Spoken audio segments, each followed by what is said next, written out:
Bismillahirrahmanirrahim. Assalamualaikum warahmatullahi wabarakatuh.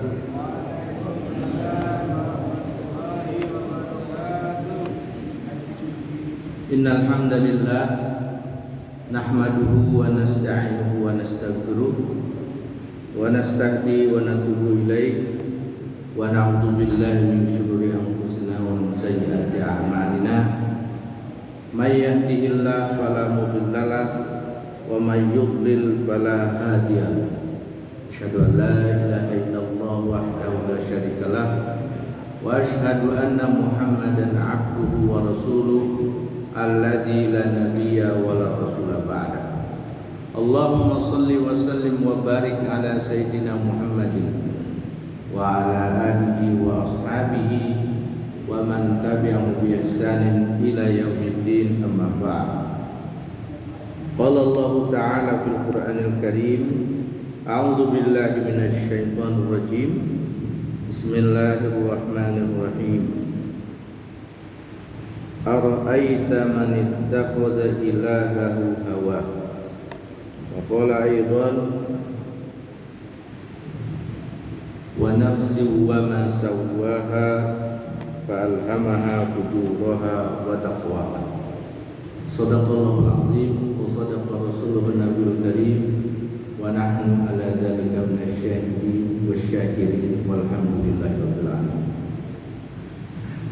Yang saya hormati pengurus Masjid Rabi'ah Adawiyah, yang saya hormati bapak-bapak hadirin semua jemaah yang hadir di sini, semoga ada dalam taufik dan juga ridhonya Allah Subhanahu wa taala. Alhamdulillah, pada malam hari ini kita dikumpulkan kembali oleh Allah Subhanahu wa taala di tempat yang mulia, dalam rangka yang mulia, di tempat yang terbaik di sini, yaitu masjid. Karena khairul biqa masajiduha, kata Rasul, sebaik-baik muka bumi itu adalah masjidnya. Dan alhamdulillah ini adalah untuk di sekitaran sini, ini tempat yang terbaik karena ini adalah masjid. Yang kedua, kita juga dikumpulkan dalam rangka talabul ilmu, mencari ilmu. Kita saling mudzakarah, akan saling mengingatkan satu dengan yang lainnya. Dan insya Allah perjalanan bapak-bapak sekalian dari rumah ke sini adalah menjadi perjalanan menuju surganya Allah Subhanahu wa taala. Salawat dan salam kita sama-sama sampaikan pada Nabi kita, Nabi Muhammad sallallahu alaihi wa alihi wasallam, keluarganya, para sahabatnya, dan juga mudah-mudahan kita semua insyaallah kita akan bersampingan, bertetanggaan dengan Rasulullah sallallahu alaihi wasallam di surga Allah Subhanahu wa taala. Bapak-bapak jamaah yang dirahmati Allah Subhanahu wa taala, juga selain kita bersyukur atas kesempatan kenikmatan yang luar biasa, juga bulan ini alhamdulillah kita sudah masuk lagi di bulan haram, yaitu bulan Rajab ya. Bulan Rajab, udah tanggal berapa kita? Pokoknya bulan tanggal sekian ya. Ini udah di bulan Rajab, bahkan ada yang menghitung sama, hitung tanggalnya. Berarti kalau sekarang tanggal 12 ya. Subhanallah. Berarti sebentar lagi kita akan masuk bulan Ramadan ya. Allahumma barik lana fi Rajab wa Sya'ban wa balighna Ramadan. Mudah-mudahan kita dapat berkah di bulan Rajab ini, sehingga kita menjadi orang yang terbaik, kehidupannya berkah, waktunya berkah, usianya berkah, rezekinya juga berkah. Berkah itu gimana ya? Berkah itu kalau bahasa ini an-numu, tumbuh. Jadi gambaran orang yang diberkahi itu, misalnya kalau dari sisi waktu ya, misalnya waktu yang dia miliki itu cukup untuk produktif dia, bahkan bisa lebih. Contohnya kalau Imam Nawawi rahimahullah, yang nanti yang akan kita bacakan kitabnya, yaitu Arba'in An-Nawawiyah. Di antara keberkahan waktu beliau mampu menulis atau mengarang kitab yang banyak. Kalau kita apa nanti? Kita dikenang sama cucu kita apa? Sama sejarah. Keberkahan kita yang mudah-mudahan kita punya juga nanti apa yang disampaikan. Mungkin kalau gajah ninggalin apa? Ninggalin gading gitu katanya. Kalau kita ninggalin apa? Ya, satu, kebaikan kita, akhlak kita. Ya. Nah, gitu jamaah sekalian yang dirahmati Allah Subhanahu Wa Taala. Alhamdulillah malam hari ini kita masuk di hadis yang ke-41. Jadi tinggal 2 hadis lagi ya, dari 40. Ini 41. Mungkin kalau panjang waktunya nanti hadis ke-42-nya sekalian. Hadis yang ke-41 ini kalau bagi saya ini hadis yang sangat berat, Pak. Nah, hadis tentang hawa nafsu. Diperintahkan dalam hadis ini nanti kita harus mengelola keinginan kita, selera hidup kita itu harus dikelola,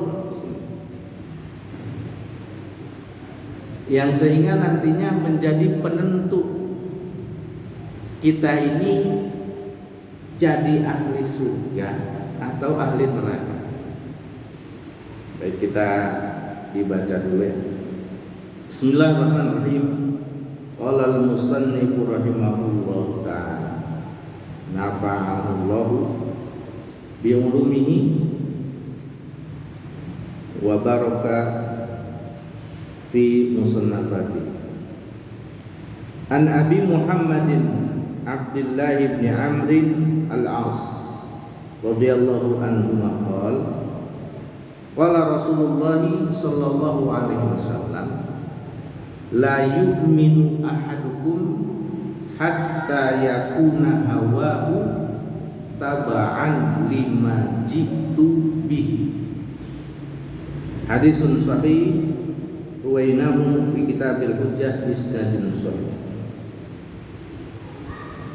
An Abi Muhammadin Abdullah ibn Amrin, dari Abi Muhammad. Abi Muhammad itu yaitu Abdullah ibnu Amrin ibnu Al-As. Jadi 2, Abdullah ibnu Amrin ibnu Al-As. Sahabatnya 2, 1 Abdullah, yang kedua Amru ibnu Al-As. Dan 2. Makanya disebutkan sini radhiyallahu anhuma, karena berdua. Qala, beliau berkata, menyampaikan qala, bersabda Rasulullah sallallahu alaihi wasallam, la yu'minu, tidak sempurna keimanan, imannya tidak sempurna, ahadakum, salah satu dari kalian,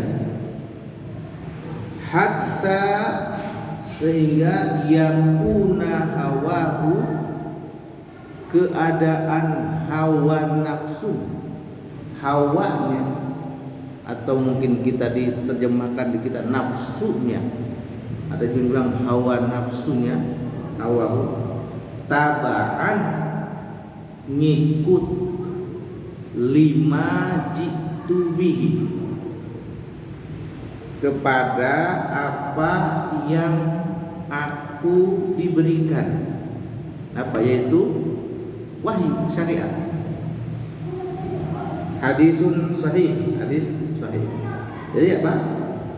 Keimanan seseorang itu tidak sempurna sampai hawa nafsunya mengikuti perintah Rasulullah Sallallahu Alaihi Wasallam. Jadi yang pertama adalah yu'minu ahadukum, keimanan tidak sempurna, berkaitan dengan masalah keimanan. Yang kedua ada pembahasan hawa nafsu. Ini hawa nafsu ini kan yang luar biasa banget. Berat kita menaklukkan hawa nafsu. Makanya tadi saya sampaikan, hadis ini bukan hanya sekedar iman, tapi kalau pengen betul-betul termasuk orang yang mengamalkan hadis ini, kita harus betul-betul mengelola, memanage keinginan kita, selera kita harus sesuai dengan selera Rasulullah Sallallahu Alaihi Wasallam. Hatta yakuna hawahu tabaan lima jitu. Itu. Ini kan kenapa berat? Di dalam Al-Quran saja, kalau Allah sebutkan hawa, itu maknanya biasanya buruk. Jadi hawa nafsu, kalau Allah sebutkan misalnya ara'aita man ittakhadha ilahahu hawahu, ada hawa nafsu itu kebanyakan artinya pasti buruk. Karena nafsu itu cenderung melawan atas perintah. Itu nafsu kita cenderung berbeda dengan keinginan Allah, cenderung berbeda dengan kebaikan. Hawa nafsu itu, makanya saya katakan berat di sini. Kalau di Quran diantaranya nafsu itu disebutkan ada 3 kan. Ada nafsul ammarah yang disebutkan di surat Yusuf, innan nafsa la ammaratun bisu. Ini nafsu yang tidak terkelola, nafsu yang tidak diarahkan. Itu la ammaratun bisu. Cenderungnya itu ngajaknya pada keburukan, yang jelek-jelek. Pengennya berbeda dari syariat, pengennya berbeda dari yang lain. Lain dikatakan nafsu al-ammarah. Yang kedua ada nafsul lawamah, disebutkan di surat Al-Qiyamah. Nafsul lawamah itu lebih baik dari nafsul ammarah. Jadi udah mulai dah kena cipratan-cipratan hidayah, udah mulai tuh perasaan pengen bertaubat, punya perasaan ingin berbuat baik. Itu nafsu lawamah.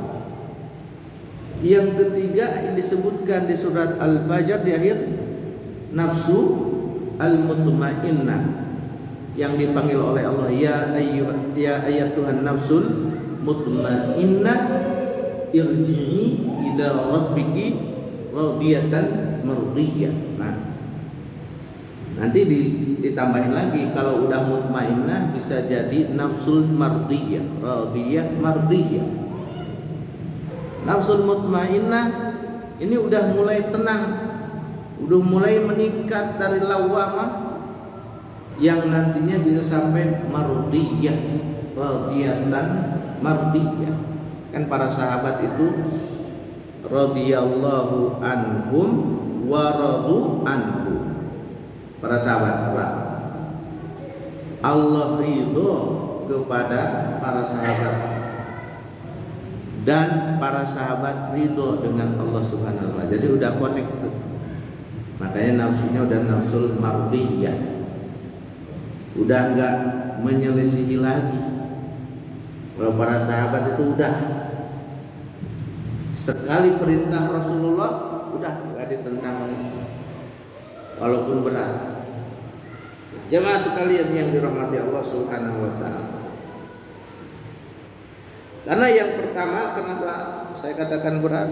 Mengikuti hawa nafsu itu enggak ada habisnya dan pasti cenderung buruk. Allah Subhanahu wa taala menyampaikan, "Fa illam yastajibu laka fa'lam annama yattabi'una ahwa'ahum wa man adallu mimman ittaba'a hawahu bighairi hudan minallah." Jadi kalau Allah menyampaikan di sini, kalau orang-orang tidak mengikuti kamu ya Rasulullah, mengikuti engkau wahai Nabi Muhammad sallallahu alaihi wasallam, itu karena mereka mengikuti hawa nafsu. Pasti mengikuti hawa nafsu pasti sesat, pasti akan terjerumus. Walaupun hawa nafsu itu nggak boleh dibunuh, nggak bisa dibunuh, itu nggak boleh. Harusnya dikelola dan diarahkan. Karena tadi kan nanti jadi lawamah, jadi nafsul mutmainnah. Kalau udah nafsul mutmainnah, itu kita tuh udah tenang tuh. Apa? Enak, ibadah tuh enak. Ketagihan tahajud, ketagihan sedekah, ketagihan berbuat baik, itu ketagihan. Itu gara-gara nafsu al-mutmainnah. Karena kalau membunuh nafsu sama membunuh orang ya nggak bisa. Nah gitu. Makanya kita harus selalu menyelisihi nafsu kita. Pokoknya ya kayak misalnya nanti puasa. Puasa itu kan ya nggak enak. Puasa itu nggak enak. Orang kita disuruh nahan makan siang hari bukan 1 jam, tapi 1 harian bisa 14 jam, bisa 12 jam. Ya alhamdulillah kalau di Indonesia paling lama 14 jam. Di negara lain ada yang sampai 20 jam kalau nggak salah. Luar biasa siangnya itu. Katanya ada yang 17 jam, ada yang 12 jam. Luar biasa. Itu kan puasa, itu kan berat. Dan bukan hanya 1 hari, 30 hari. Tapi ya karena nafsu kita sudah ditaklukkan, sehingga kita memilih yang diperintahkan oleh Allah. Bahkan kata Rasulullah Sallallahu Alaihi Wasallam, itu banyak sekali orang yang menyembah hawa nafsu, memang tidak syahadat atau tidak berikrar. Orang itu menuhankan hawa nafsu, tapi secara tidak sengaja kita ini sering menuhankan hawa nafsu juga. Ya contohnya kita karena nggak enak, akhirnya kita meninggalkan hal yang diwajibkan. Atau mungkin bisa jadi kalau thalabul ilmi itu kan thalabul ilmi wajib. Harusnya kan setiap waktu, maksudnya setiap waktu tuh ya setidaknya mingguan tuh kita ada, bulanan gitu kan. Tapi kadang-kadang pilihannya itu ya cuaca juga nggak enak, enakan tekem di kamar gitu misalnya kalau lagi hujan deras, basah, masa harus belajar, masa harus pengajian misalnya. Atau kadang-kadang juga kita bermaksiat gara-gara hawa nafsu, gara-gara hawa nafsu. Nah, itu termasuk kita mengikuti hawa nafsu. Tapi mungkin tidak sampai menuhankan, alhamdulillah. Kalau yang sampai menuhankan itu sampai orang itu apapun keinginannya, itu dosa atau tidak, maksiat atau bukan, pokoknya kalau saya pengen harus. Nah itu berarti termasuk orang yang menuhankan hawa nafsu. Dan hawa nafsu itu musuh dalam selimut sih masalahnya. Itu yang paling repot. Gak bisa dipisahkan dari kita, gak bisa dibuang. Tapi kita harus waspada. Kita harus waspada. Kata Rasulullah sallallahu alaihi wasallam, "Ma tahta dhillis sama ilahun yu'bad a'zam indallah min hawan muttaba'." Di bawah langit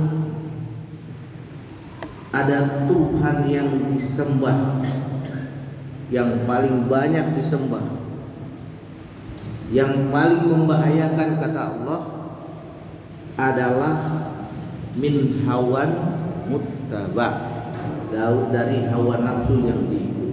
Ini yang paling berat.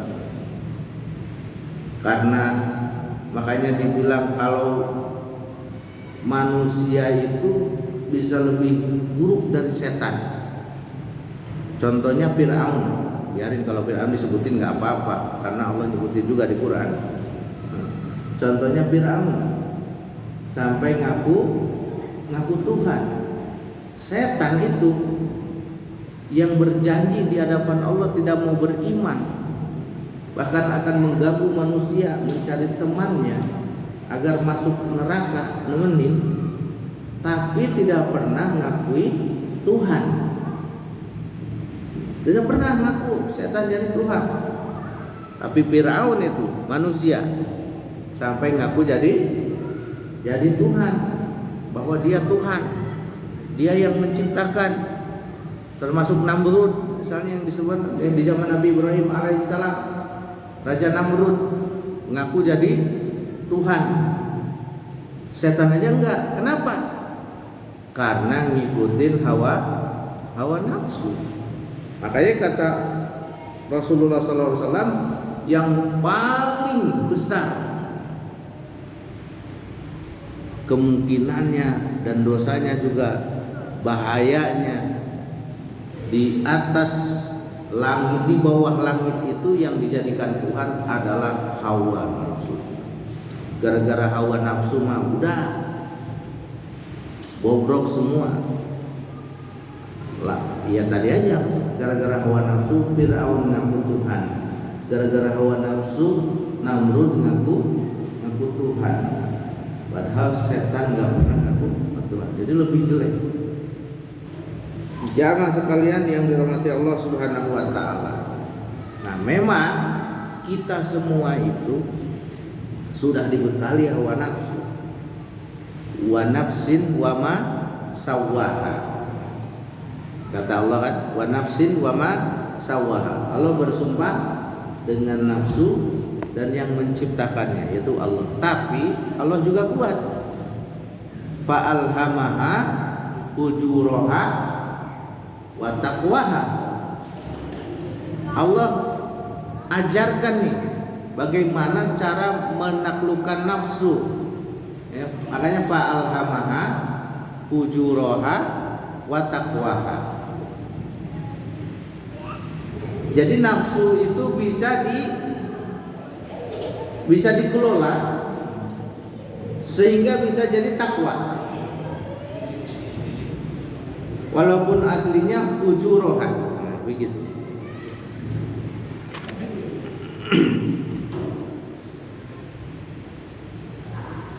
Yang selamat yang mana? Qad aflaha man zakkaha. Qad aflaha man zakkaha. Yang selamat yang bisa mengelola nafsunya. Wa qad khaba man dassaha. Yang celaka yang ngikutin hawa nafsu, diantepin. Di ayat lain Allah menyampaikan wa amma man khafa maqama rabbih wa nahan nafsa anil hawa. Surat An-Nazi'at. Fa innal jannata hiyal ma'wa. Orang yang takut kepada Allah dan naha an nafsa anil hawa, nafsu ditahan hawanya. Jadi mungkin kalau kayak kambing itu walaupun dibiarkan tapi tetap diikat, diantepin tuh gembala kambing, tapi tetap diikat, dibatasi. Boleh Pak, sekali-kali kita ngikutin hawa nafsu, tapi yang dihalalkan oleh Allah, tapi yang dibolehkan oleh Allah. Kita pengen makan enak, beli ayam bakar, nggak apa-apa kan? Kita pengen makan enak, belilah apa yang zaman sekarang tuh banyak, meramen. Yang penting halal mah boleh. Kita pengen tidur enak, pasanglah spring bed yang bagus, di AC-in rumahnya biar tidur enak, nggak apa-apa. Yang penting dihalalkan, dibolehkan oleh Allah. Yang nggak boleh itu kita ngikutin hawa nafsu, dan nafsunya ngajak pada yang tidak baik. Fa amma man tagha wa asaral hayatad dunya. Jadi nahan nafsa anil hawa, kita ditahan tuh, harus ditahan. Kalau sudah lewat batas, harus diarahkan. Kalau sudah lewat batas jangan sampai berlebihan sehingga lupa kalau itu adalah diharamkan.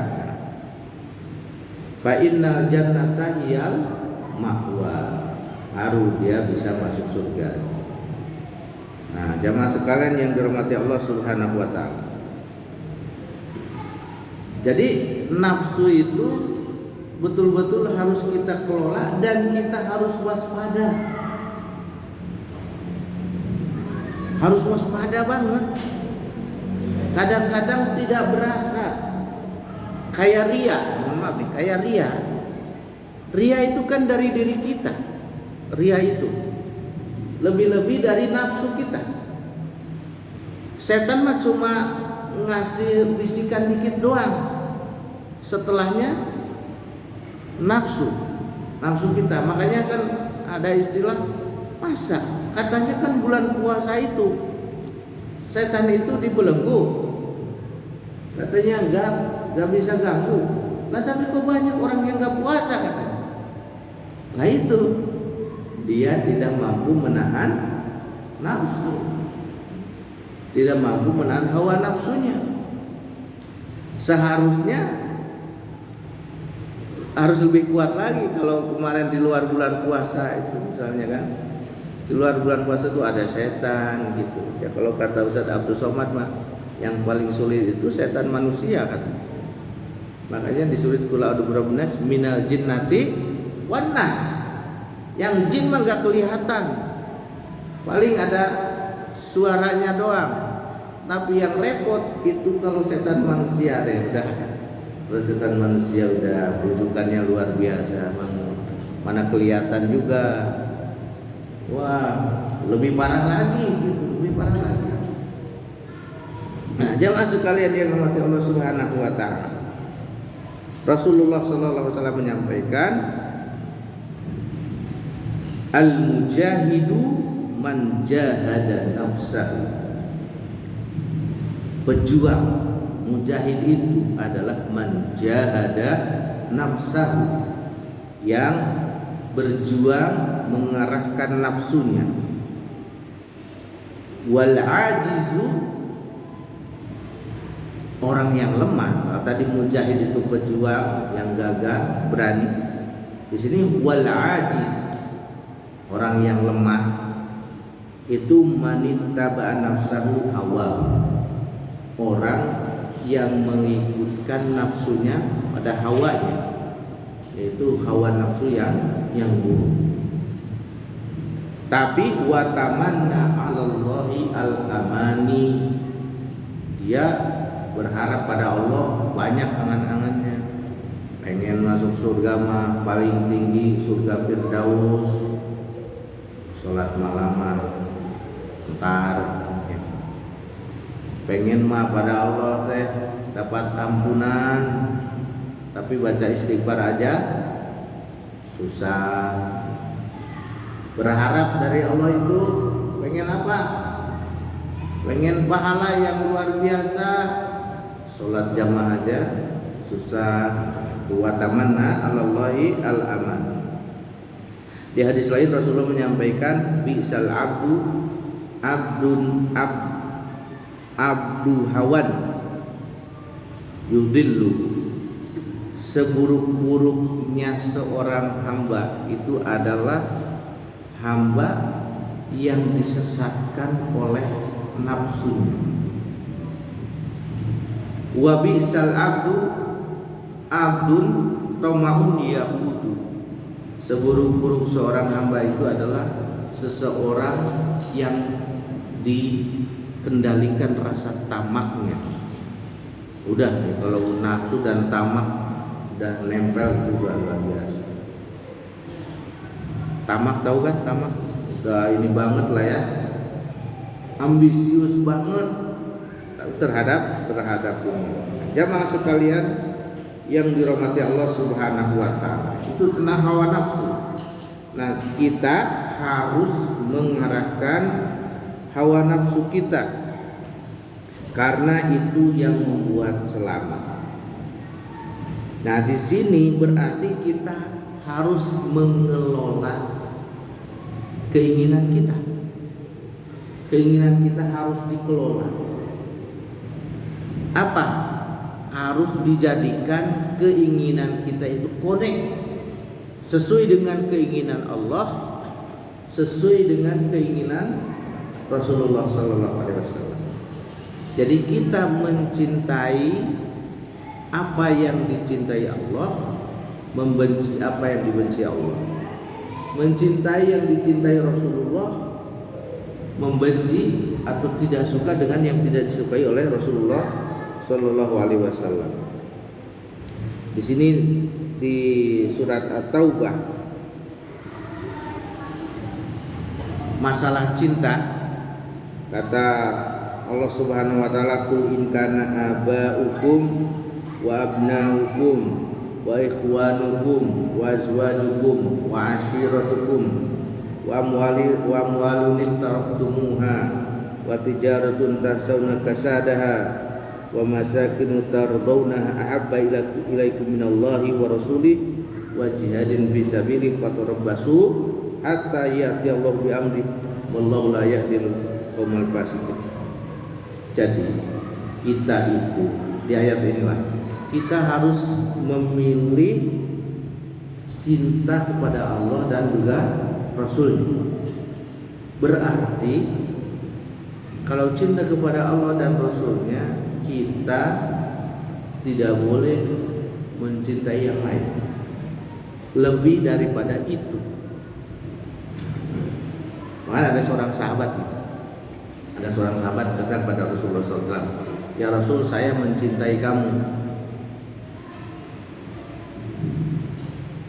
di atas segalanya," kata dia, "kecuali diri saya." Jadi maksudnya dia lebih cinta pada dirinya daripada Rasul. Kata Rasulullah, enggak begitu. Termasuk diri kita pun, sayang pada diri kita itu harus di bawah levelnya cinta pada Rasulullah Sallallahu Alaihi Wasallam. Artinya kita harus siap mengorbankan diri kita. Kalau kita cinta ya, mengorbankan diri kita demi Allah dan demi Rasulullah Sallallahu Alaihi Wasallam. Nyawa itu udah dihibahkan, saya ini milik Allah, jadi nggak takut lagi mati selama ada dalam ridho Allah Subhanahu wa Ta'ala. Jamaah sekalian yang dirahmati Allah Subhanahu wa Ta'ala, ada triknya. Kalau pengen kita merasakan kenikmatan iman, kalau pengen kita merasakan enak mencintai Rasulullah, kata Rasulullah disampaikan salah satu man kunna fihi wajada halawatal iman. Kalau halawatal iman itu udah namanya apa, iman itu enak. Jadi seseorang bisa merasakan enak sholat, seseorang bisa merasakan puasa itu enak, seseorang bisa merasakan berbuat kebaikan itu enak. Itu kalau sudah imannya melekat. Caranya yang pertama kata Rasulullah Sallallahu Alaihi Wasallam, Allah dan Rasulnya lebih dicintai daripada yang lain. Tinggal cek deh, kita gimana? Lebih mencintai Allah dan Rasulnya atau diri kita? Tinggal cek. Yang kedua, kita mencintai orang lain itu karena Allah, tidak ada karena yang lainnya. Artinya tujuannya kita cinta-cintaan itu adalah untuk mendapatkan ridho Allah. Tujuannya kita cinta-cintaan itu agar kita makin dekat dengan Allah gitu. Jadi kita menikah, misalnya kan menikah, alhamdulillah ya, punya istri, punya anak.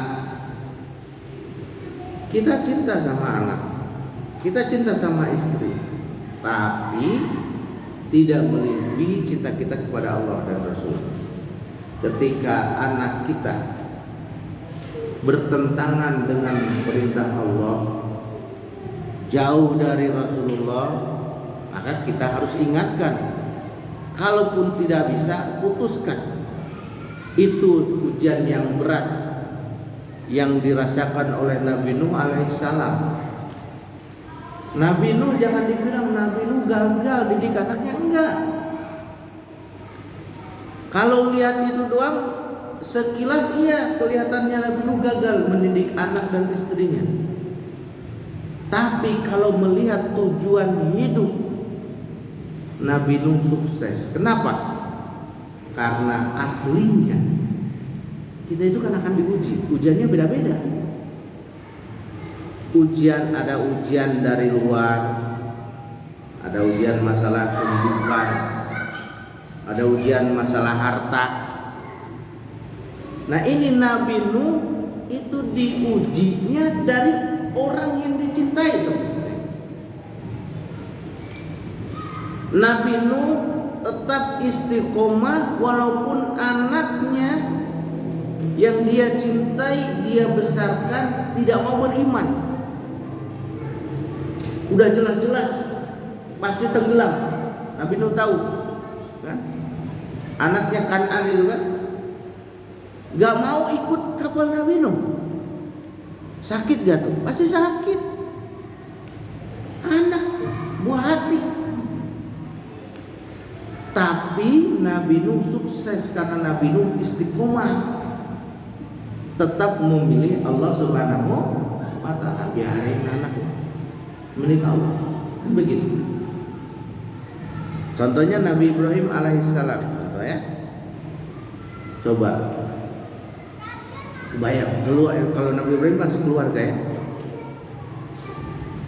Sampai anak yang dicintainya disuruh disembelih. Bayang. Bapak jangankan disuruh sembelih ya, itu anak kita disuruh ditempeleng. Misalnya mungkin kita bisa jadi lebih baik nempeleng yang nyuruhnya kan, begitu ya. Tapi karena cinta sama yang memerintahkan, yaitu Allah Subhanahu wa ta'ala, dirinya itu nggak ada apa-apanya. Ismail, oh itu kan perintah Allah, ya udah silakan. Oh begitu. Nah itu tanda Kalau cinta kita kepada Allah itu melebihi dari segalanya, kita nggak ada apa-apanya. Nah begitu ya. Jadi suksesnya kita itu sebenarnya Bapak sekalian yang dirahmati Allah Subhanahu Wa Taala, bahwa suksesnya kita itu bukan menjadikan anak kita hafid Quran, bukan hanya menjadikan anak kita itu jadi ulama atau sesuai dengan selera kita, bukan. Tapi kita istiqomah di jalan Allah. Itu sukses yang sebenarnya. Jadi anak kita minta apapun, kalau bertentangan dengan perintah Allah, kalau bertentangan bahkan malah menjauhkan diri dari Allah, ditolak. Begitu. Bukan diikutin ini demi anak, enggak. Nah, itu yang dikatakan suksesnya. Karena nanti kita itu aslinya bertanggung jawab di hadapan Allah itu kita masing-masing. Anak kita, istri kita itu di bawah kita, tanggung jawab kita. Tapi yang menggerakkan itu Allah Subhanahu wa Ta'ala. Jadi kita hanya wajib berusaha. Ini anak kita, nak ajarkan sholat misalnya. Kalau ternyata, mohon maaf ya, naudzubillah juga ya, pengennya anak soleh juga tetap. Kalau ternyata misalnya kayak Nabi Nuh alaihissalam, anaknya itu bertentangan, dilepas. Udah. Yang penting kita sudah ngajarin, sudah ingetin. Karena yang akan dipertanggungjawabkan di hadapan Allah itu kita. Kamu, itu anak kamu di bawah kamu. Sudah diperintahkan sholat belum?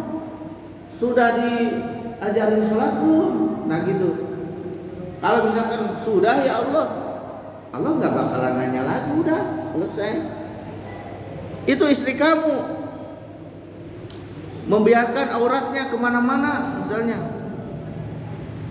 Walaupun kan mohon maaf, sekarang itu walaupun di dalam rumah kadang-kadang dia berbuat dosa mengumbar auratnya, apalagi kalau perempuan ini. Kenapa? Dia ada main TikTok kan gitu, live gitu kan.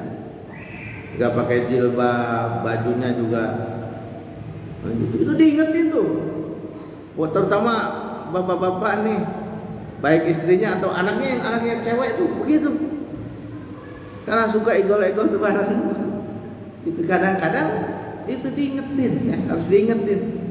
Boleh main TikTok tapi tidak bermaksiat. Jilbabnya tetap dipakai. Karena sama aja dengan keluar gitu loh.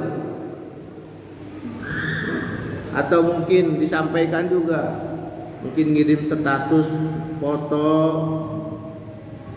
terutama yang perempuan ya, istri kita, anak kita, yang rapi, jangan yang auratnya keumbar. Ya kata dia, saya mah enggak tutup aurat, tapi kan kalau di situ diumbar sama aja, sama dengan keluar, dilihat oleh orang juga. Nah, itu dosa juga. Jamaah sekalian yang mau tahu sekalian. Jadi nanti di hadapan Allah itu kita itu akan bertanggung jawab diri kita aja. Sudah menjalankan perintah Allah belum? Adapun anak kita, istri kita, kalau kita sudah perjuangkan agar dekat dengan Allah, tidak bermaksiat, itu bebas. Walaupun nanti akan menuntut sebelumnya. Karena di akhirat nanti itu apapun yang bisa jadi tumbal akan ditumbalkan, siapapun dia. Kalau disebutin di surat Abasa itu kan wasahibatihi wa bani.